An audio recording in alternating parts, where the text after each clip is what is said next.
EPFO personal assistant में अगर यहाँ पे मैं बात कर दूँ कि सैलरी इन हैंड आप सभी की क्या रहेगी। बहुत से ऐसे कैंडिडेट है जो कहीं न कहीं सवाल पूछ रहे हैं कि सर किस तरीके से हमारी सैलरी जो है वो हमारी इन हैंड रहेगी। साथ ही अगर यहाँ पे मैं बात करूँ कि क्या-क्या आपको अलग से पर्सनल लोन्स जो होते हैं वो आप सभी को मिलेंगे।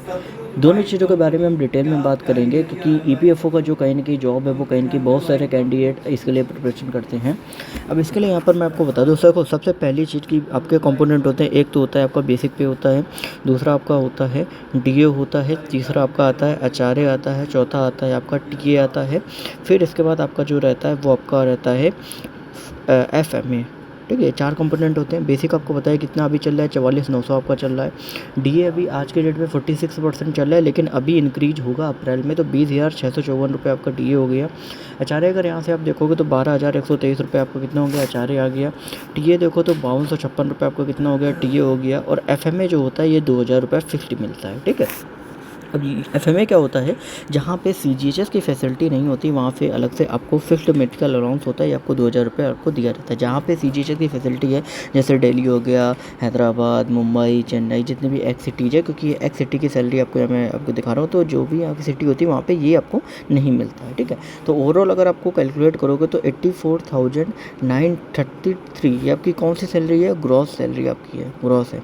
अब ये तो मैंने आपको बता दी कहाँ पे, एक्स सिटी में। अगर यहाँ पे हम बात कर ले कि भाई वाई सिटी में हमारी क्या सैलरी रहती है, तो वाई सिटी में आपका यहाँ पे क्या हो जाता है, जो एचआरए है वो चेंज हो जाता है क्योंकि एचआरए 18% हो जाता है, 8,082 रुपये एचआरए हो जाता है। टीए कितना हो जाता है, 2,628 रुपये कितना हो जाता है टीए। ये आपका सेम यही 2,000 रहता है यहाँ पे भी। तो अगर आप यहाँ कैलकुलेट करोगे तो 76,264 रुपये यहाँ पे आपका आ जाता है। ये आपका हो गया वाई का। ठीक है, अब जेट सिटी का अगर आप देखोगे तो जेट सिटी में ये आपका जो होता है वो 9% हो जाता है, तो 4,041 रुपये ये हो जाता है। और ये आपका सेम ही रहता है। मेन जेट में आपका सिर्फ कितने डिफरेंस आता है, एचआरए में ही आता है। और अगर आप एक्स से वाई में देखोगे तो एचआरए और टीए दोनों में आता है। ठीक है, तो यहाँ पे अगर आप सैलरी देखो तो 72,223 रुपये आपकी सैलरी जो है वो आपकी बनती है। अब ये जो सैलरी है इसमें डिडक्शंस क्या होता है, आपके 2 डिडक्शंस आपके होते हैं। कौन कौन से होते हैं, पहला आपका होता है एनपीएस का। ठीक है, और एमपीएस का कितना डिडक्शन होता है सभी को पता होगा, बेसिक प्लस डीए का 10% आपका रहता है। ठीक है, तो बेसिक 44,900 और डीए इतना, तो लगभग मान लो 6600 के करीब जो एनपीएस का डिडक्शन होता है। और 15 रुपये होता है वो क्या है का होता है, यूनियन का होता है 15 रुपये। अगर आप 6600 घटा दोगे तो एक्स सिटी में आपकी क्या सैलरी आ गई, अगर इसी से लगभग 7,000 अगर आप माइनस कर दोगे, ठीक है, तो 77,000 जो 78,000 के समथिंग जो है वो आपकी एक्स सिटी में आएगी। वाई सिटी में अगर यहाँ पे देखोगे तो 69,800 के करीब आएगी। और अब इसमें देखोगे तो आपका 65,000 के अप्रॉक्स जो है वो आपकी सैलरी आएगी। तो ये सैलरी आपकी जो है ये आपकी करंट में सैलरी है। ध्यान में रखिए, देख लीजिए एक बार, समझ लीजिए, करंट में सैलरी है। लेकिन जब तक आप ज्वाइन करोगे, आप सभी देख रहे हो कि जब तक ज्वाइनिंग होगी, आप सभी देख रहे हो कि अभी स्टेनो का रिजल्ट आया, फिर अभी एसएसए का काफ़ी दिन पहले आया था। तो लगभग ये मानो कि 2024 तो बीत ही चुका होगा, तो आपको 2 बेनिफिट मिलेंगे।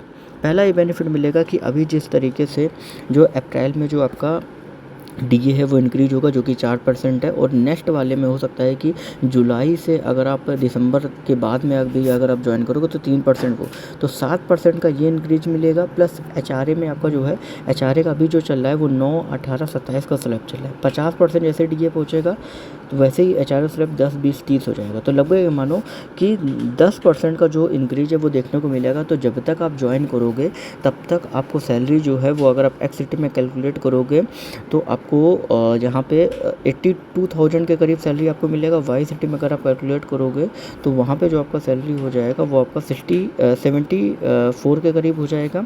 ठीक है, और जेट सिटी में अगर आप देखोगे तो 72 के करीब आपका जो सैलरी है, 71 के करीब आपका जो सैलरी वो आपका हो जाएगा जेट सिटी में। ठीक है, तो ये मेजर जो चेंजेस हैं वो आपको देखने को मिलेंगे जब तक आप ज्वाइन करोगे। अब देखो बात कर लेते हैं पर्सन अलाउंस के बारे में। किसके बारे में बात करेंगे, पर्सन अलाउंस के बारे में। ठीक है, पर्सन अलाउंस पी एंड के, एक सेकेंड, पर्सन अलाउंस के बारे में अगर यहाँ पे हम बात कर ले, देखो पर्सन अलाउंस में आपको पहला क्या मिलता है, सबसे पहला जो आपका अलाउंस होता है वो आपका रहता है एलटीसी का। एलटीसी का तो आपको पता ही है कि एलटीसी का मिलता ही है।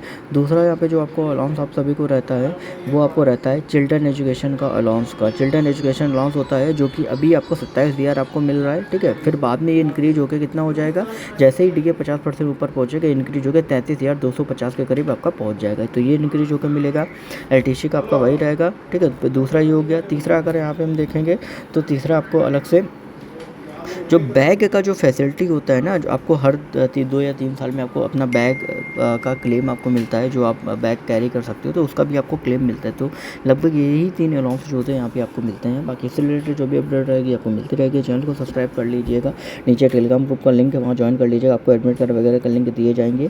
साथ में अगर आपको कोई भी क्वेरी है तो आप सभी इंस्टाग्राम पे पूछ सकते हैं, लिंक आपको डिस्क्रिप्शन में दिया गया है।